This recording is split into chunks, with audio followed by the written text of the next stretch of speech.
So you take this group of people, and they graduate school, and they get a job, and they're thrust into the real world, and in an instant, they find out they're not special, their moms can't get them a promotion, that you get nothing for coming in last, and by the way, you can't just have it because you want it, right? And in an instant, their entire self-image is shattered. And so you have an entire generation that's growing up with lower self-esteem than previous generations. You may recognize him from a video that we did together that literally broke the internet, where he answers the now infamous Millennials question. I have yet to give a speech or have a meeting where somebody doesn't ask me the millennial question. What's the millennial question? Apparently, millennials as a generation, which is a group of people who were born approximately 1984 and after, are tough to manage. And they're accused of being entitled and narcissistic, self-interested, unfocused, lazy. But entitled is the big one. And because they confound leadership so much, what's happening is leaders are asking the millennials, what do you want? And millennials are saying, we want to work in a place with purpose, love that. We want to make an impact, you know, whatever that means. We want free food and beanbags. And so somebody articulates some sort of purpose, there's lots of free food and there's beanbags, and yet for some reason, they're still not happy. And that's because they're missing, there's a missing piece. What I've learned is that I can break it down into 4 pieces, right? There are four things, 4 characteristics. One is parenting, the other one is technology, the third is impatience, and the fourth is environment. The generation that we call the millennials, too many of them grew up subject to, not my words, failed parenting strategies, you know? Where, for example, they were told that they were special all the time. They were told that they could have anything they want in life, just because they want it, right? They were told, some of them got into honors classes, not because they deserved it, but because their parents complained. And some of them got A's, not because they earned them, but because the teachers didn't want to deal with the parents. Some kids got participation medals. You got a medal for coming in last, right? Which the science we know is pretty clear, which is it devalues the medal and the reward for those who actually work hard, and it actually makes the person who comes in last feel embarrassed because they know they didn't deserve it, so it actually makes them feel worse, right? So you take this group of people, and they graduate school, and they get a job, and they're thrust into the real world, and in an instant, they find out they're not special, their moms can't get them a promotion, that you get nothing for coming in last, and by the way, you can't just have it because you want it, right? And in an instant, their entire self-image is shattered. And so you have an entire generation that's growing up with lower self-esteem than previous generations.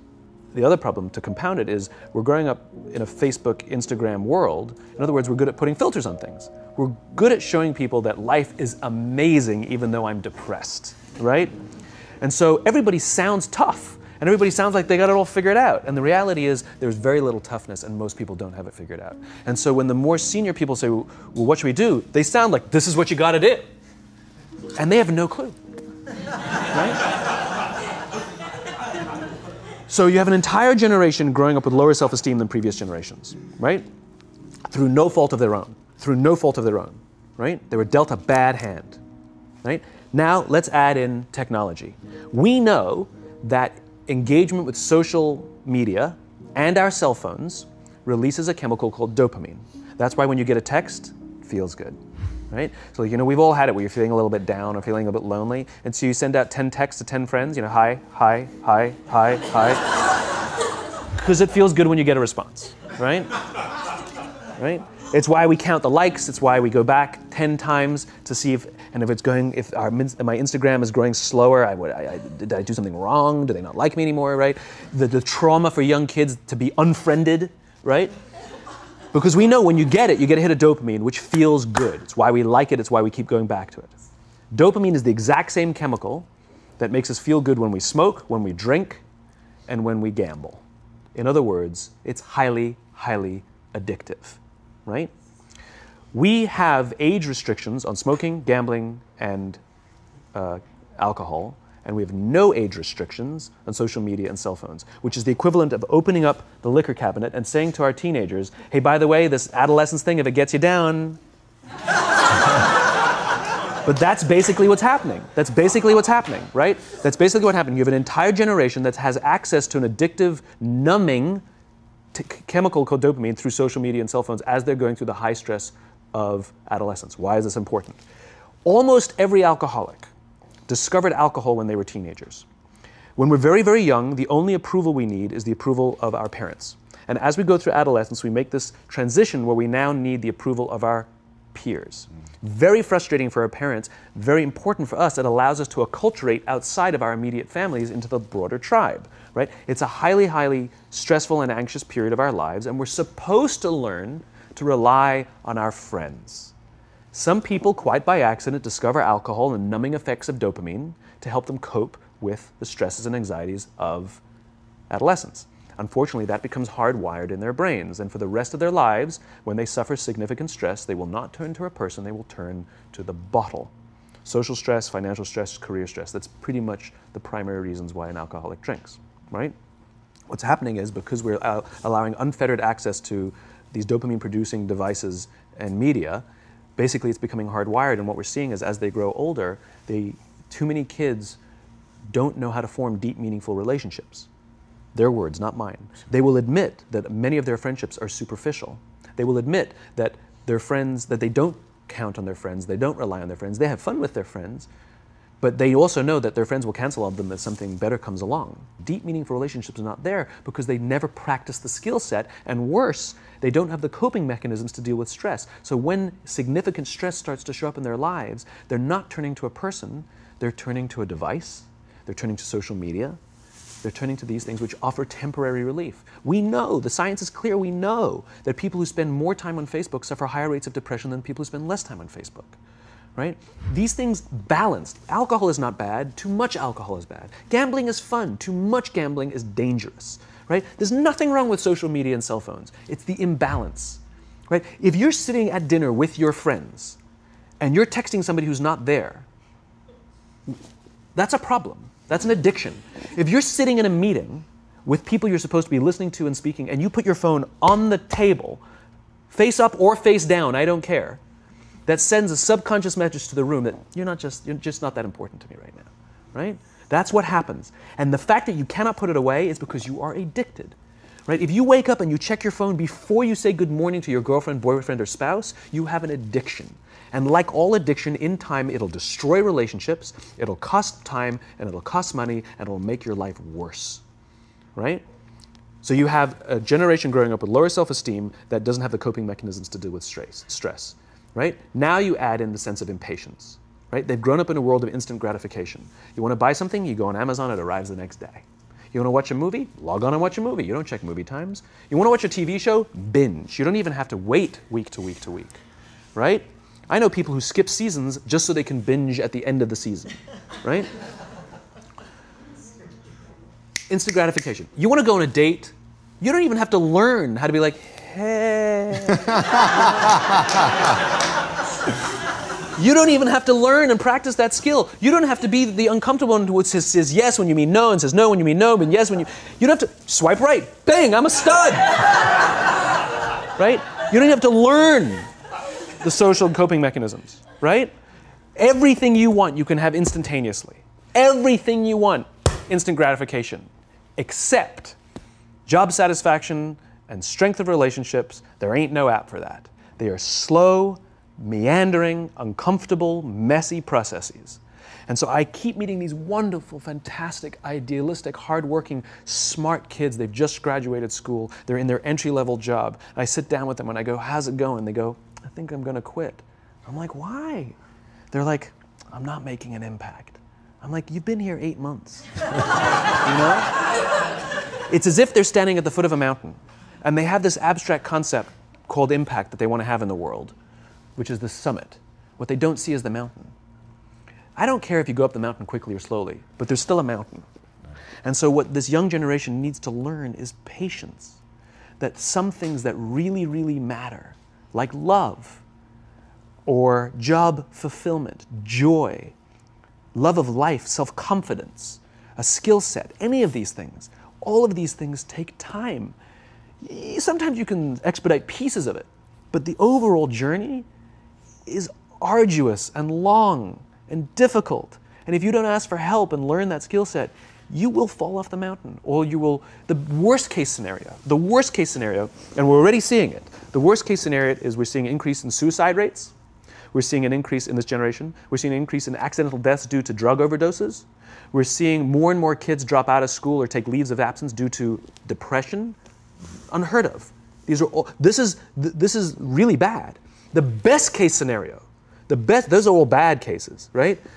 The best case scenario is you'll have an entire population growing up and going through life and just never really finding joy. They'll never really find deep fulfillment in work or in life. They'll just waft through life and it'll be just, it's fine. How's your job? It's fine. It's the same as yesterday. How's your relationship? It's fine. Like that's the best case scenario. Which leads me to the fourth point, which is environment, which is we're taking this amazing group of young, fantastic kids who were just dealt a bad hand. It's no fault of their own. And we put them in corporate environments that care more about the numbers than they do about the kids. They care more about the short-term gains than the long-term life of this young human being. We care more about the year than the lifetime, right? And so we are putting them in corporate environments that aren't helping them build their confidence, that aren't helping them learn the skills of cooperation, that aren't helping them overcome the challenges of a digital world and finding more balance, that isn't helping them overcome the need to have instant gratification and teach them the joys and impact and the fulfillment you get from working hard on something for a long time that cannot be done in a month or even in a year. And so we're thrusting to them in corporate environments, and the worst part about it is they think it's them. They blame themselves. They think it's them who can't deal. And so it makes it all worse. It's not. I'm here to tell them it's not them. It's the corporations. It's the corporate environments. It's the total lack of good leadership in our world today that is making them feel the way they do.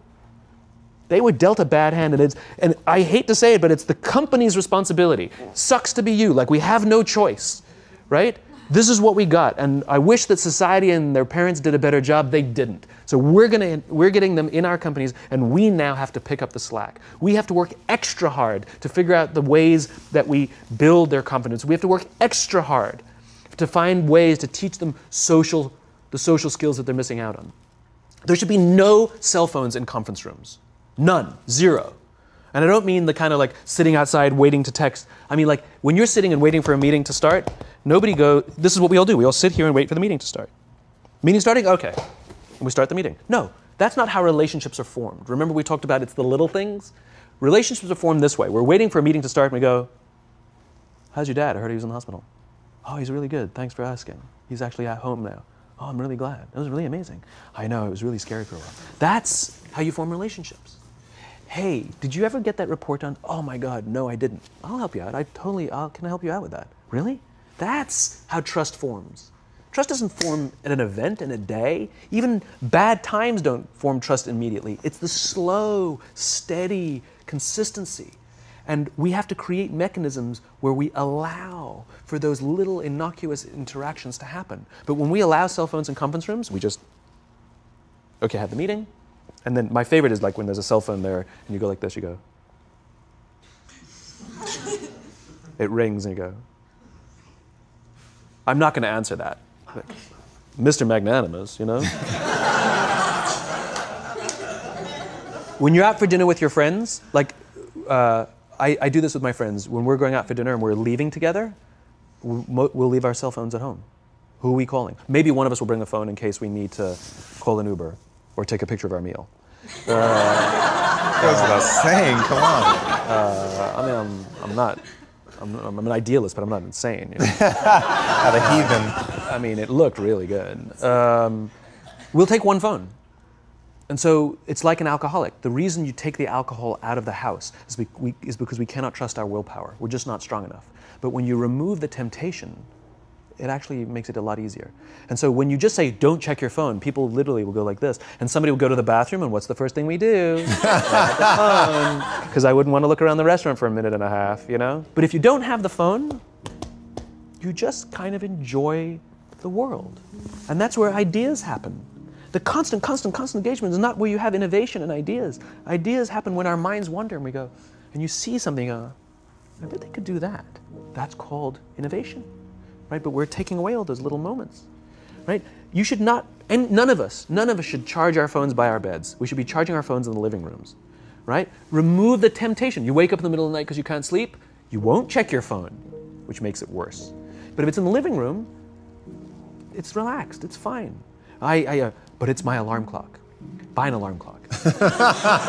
They cost $8, right? I'll buy you an alarm, right? But the point is we now, in industry, whether we like it or not, we don't get a choice. We now have a responsibility to make up the shortfall and to help this amazing, idealistic, fantastic generation build their confidence, learn patience, learn the social skills, find a better balance between life and technology. Because, quite frankly, it's the right thing to do. Simon, thank you so much pleasure. for coming on. My pleasure. Thanks for having me. Thank you for coming. That was incredible. Absolutely amazing. Where can they find you? It's ironic, isn't it? Well, you can find me on social media. When you're not in a meeting. So yeah, I'm in all the usual places. But I will tell you one thing. So I have a new book coming out in September. It's a thinly veiled plug, but what's You've made them very happy. But what's special about it is I wanted to produce something that that no digital format could reproduce. Interesting. And so it's an illustrated quote book. It's beautifully illustrated. I was very sort of pushy about this, that I didn't want the illustrations done on a computer. They were done by hand. There's a song, Aloe Black, the singer, the Grammy-nominated singer. The book is called Together is Better, and he gave me a song that goes with it. And the music is at the back of the book, and it's actually, the lyrics are in his handwriting. It's actually his handwriting. And here's the best part. The book is scented. We scented it with a custom scent made by this amazing company called 1229, and they designed for me the scent of optimism. All right. So you smell the pages, and they smell like optimism, right? And the thing that I love about this is I can't do that in any ebook format. I wanted to create something that you had to physically engage with, and it's designed to be given as a gift. The first page says to, from, because I wanted it to be given as a gift to someone you want to say thank you for inspiring you, or to give to someone you wanted to inspire. It was designed to promote this physical interaction and engaging with the real world. So I'm really proud of it. It's incredible, man. Super unique. Yeah, it's fun. I hope it does smashingly well, as your other books have, and have given so much to people, and it's just really, really been incredible. And what you shared with us today, man, honestly. Thank you. Absolutely wonderful. Appreciate it. Thank you very much. So much. Truly, thank you for having me.